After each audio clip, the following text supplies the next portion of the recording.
Hello everyone, সবাইকে স্বাগত আমাদের নতুন ভিডিওতে। আজকের ভিডিওতে আমরা শিখবো কিভাবে করে আপনি একটি ওয়ার্ডপ্রেস সাইট এডাব্লিউএস এ লঞ্চ করতে পারবেন, এবং এখানে কিভাবে করে আপনি ডোমেইন ইন্টিগ্রেশন, আপনার থিম আপনি যদি পরবর্তীতে কাস্টমাইজ করতে চান কিভাবে কাস্টমাইজ করতে পারবেন, এবং এখানে আপনার এডাব্লিউএস এর যে সিডিএন আছে ক্লাউডফ্রন্ট, সেই ক্লাউডফ্রন্ট আমরা কিভাবে করে এখানে ইন্টিগ্রেশন করব। এই ভিডিওতে আপনি আরো জানতে পারবেন কিভাবে করে আপনি এডাব্লিউএস স্ট্যাটিক আইপি আপনার ডোমেইনের সাথে অ্যাড করবেন, এবং আপনার সার্ভারের সিকিউরিটির জন্য আপনি কি কি ফায়ারওয়াল বা নেটওয়ার্ক পোর্ট গুলো ওপেন রাখবেন বা কি কি বন্ধ রাখবেন। তো পুরো ভিডিওতে আমরা আসলে এই জিনিসগুলো আলোচনা করব। শুরু থেকে শেষ পর্যন্ত ভিডিওটার সাথেই থাকুন। যদি আপনাদের কোনো কোশ্চেন থাকে অবশ্যই আমাদের কমেন্টে জানান। ডিসক্রিপশনে আমাদের ডিসকর্ড লিঙ্কটা দেওয়া আছে। যদি আপনাদের কোনো ওয়ান টু ওয়ান কমিউনিকেশন দরকার হয় বা কোনো কনসালটেন্সি দরকার হয় অবশ্যই আমাদের ডিসকর্ডে জয়েন করুন।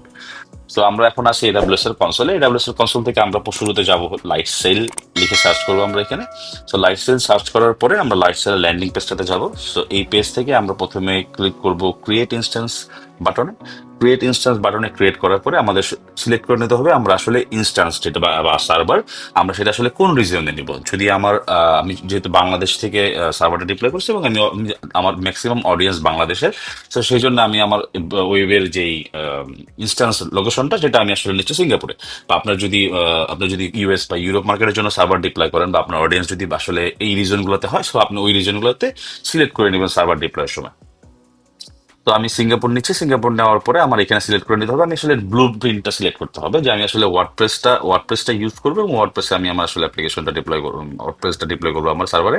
তো এই ওয়ার্ডপ্রেস সিলেক্ট করার পরে আপনাকে এখানে দেখবেন যে একটা এসএসএস কি আছে। সো এসএসএস কি যদি আপনি ক্রিয়েট করে নেন সেক্ষেত্রে আপনি সার্ভারে আসলে টার্মিনালের থ্রুতে লগ ইন করতে পারবেন ফার্দার। যদি আপনি সার্ভারে আপনার কোনো কাস্টমাইজেশন লাগে বা আপনার যদি কোনো টিম ডেভেলপমেন্ট বা কাস্টমাইজেশন করতে হয় সেক্ষেত্রে আপনার আসলে এসএসএস কিটা নিতে হবে।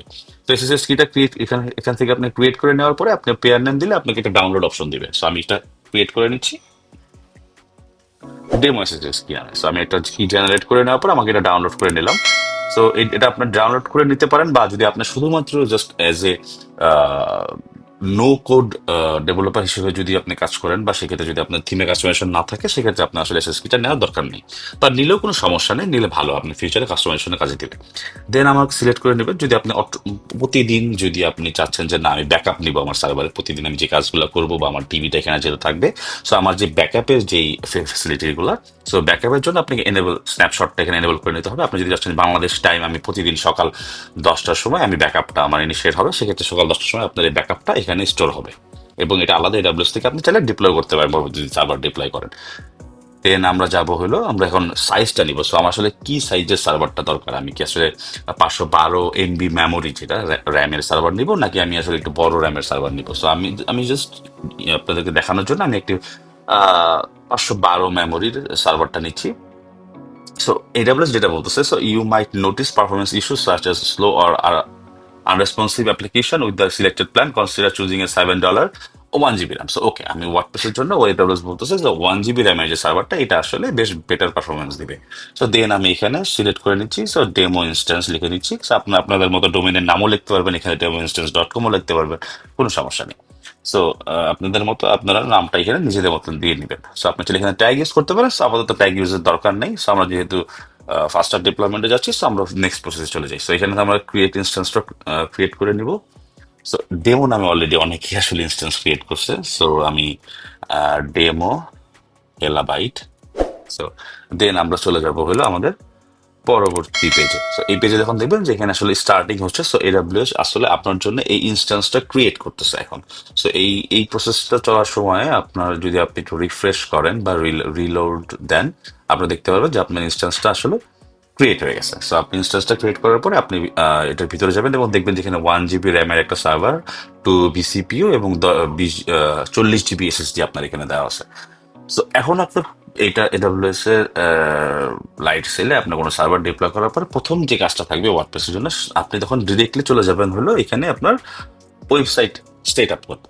সো ওয়েবসাইট সেট আপে যখন যাবেন তখন আপনি চাইলে যে কোনো আপনার এখানে আপনার ডিএনএস অনেকগুলো ডোমেন আপনি চাইলে রেজিস্টার করতে পারেন এখান থেকে, বা আপনি চাইলে এক্সিস্টিং যদি কোনো ডোমেন থাকে বা থার্ড পার্টি ডোমেন থাকে সেগুলো অ্যাড করে নিতে পারেন। যেহেতু আমার এই লাইফস্টাইল থেকে আমি অলরেডি হেলাবাইটস.com ডোমেনটা কিনেছি, সো আমি এই ডোমেনটা এখানে অ্যাটাচ করে দিচ্ছি, বা আমি এই ডেমোর জন্য আমি এই ডোমেনটা নিয়েছিলাম, সো এই ডোমেনটা আমি এখানে অ্যাটাচ করে দিচ্ছি।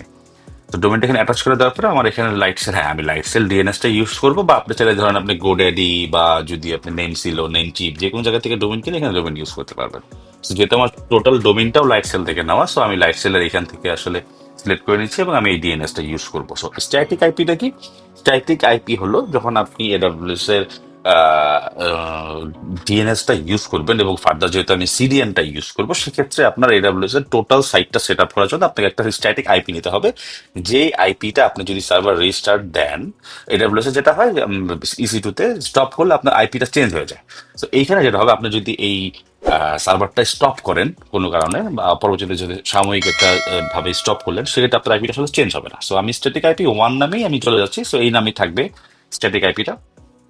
দেন স্ট্যাটিক আইপি ক্রিয়েট করার পরে so আমাকে যেটা করতে হবে, আমার ডোমেইন অলরেডি অ্যাটাচ করা হয়েছে এটার সাথে। তো সেক্ষেত্রে আমাকে আসলে সিলেক্ট করতে হবে আমি আসলে কি কোনো সাব ডোমেইন নিব নাকি ডিরেক্টলি প্রাইমারি ডোমেইন নিব। সো আমি ডিরেক্ট প্রাইমারি ডোমেইন নিচ্ছি। পাশাপাশি অনেকে আসলে অভ্যস্ত থাকে ডাব্লিউ ডট লিখে ওয়েবসাইট লেখার ক্ষেত্রে, সেক্ষেত্রে তাদের জন্য আমি সাব ডোমেইন হিসেবে ডটটাও অ্যাড করে নিচ্ছি। অ্যাড করে নেওয়ার পর আমি কন্টেন্টে চলে যাব। এখানে দেখা যাচ্ছে যে আমার এসএসএল সার্টিফিকেট, বা যে ফ্রিতে আসলে এডব্লিউএস আপনাকে এসএসএল সার্টিফিকেটটা দিচ্ছে লাইফস্টাইলে। সো আমি আসলে দুইটা ডোমেনের জন্য এসএসএলটা নিয়ে নিচ্ছি। দেন আমি আমার একটা মেল অ্যাড্রেস দিয়ে দিচ্ছি, লাইক ধরেন, এবং আমি অথরাইজেশন দিয়ে দিচ্ছি। সো লেটস ইনক্রিপ্ট যে ফ্রি সার্টিফিকেটটা, সেটা আসলে আমার এখানে অ্যাটাচ হয়ে যাচ্ছে। এবং মজার জিনিস হলো যে এটা আপনার লাইফস্টাইল নর্মালি 1 মান্থ পর পর রিনিউ করতে হয়, বাট এখানে আসলে ড্রাই রানটা হয়ে যাচ্ছে এবং প্রতি মাসে অটোমেটিকলি রিনিউ হবে ফ্রিতে আপনার এই সার্টিফিকেটটা এই সার্ভারের সাথে। সার্টিফিকেশন ক্রিয়েশনটা হয়ে গেল। সো আমি দেখতেছি আমার সবগুলো স্টেপ ডান। আমার ডোমেন অ্যাটাচ করা হয়েছে, ডিএনএস জোন অ্যাড করা হয়েছে, স্ট্যাটিক আইপি অ্যাড করা হয়েছে, ডোমেন ম্যাপিং এবং সাবডোমেন ক্রিয়েশন হয়েছে। সো আমি আসলে এসএসএল ইনস্টলের জন্য আমি আসলে কিছু সময় নিচ্ছি। আমি যদি এখন একটা রিলোড দিই, সো আমি দেখতে পাবো যে আমার হয়তো সেটআপটা ডান আছে। ওকে, ধন্যবাদ সবাইকে। আমাদের আজকের ভিডিও আসলে এই পর্যন্তই ছিল। যদি আপনাদের কোনো কোশ্চেন থাকে অবশ্যই আমাদের কমেন্ট করে জানাবেন এবং সাবস্ক্রাইব করতে ভুলবেন না। ধন্যবাদ সবাইকে, দেখা হবে নতুন কোনো ভিডিওতে।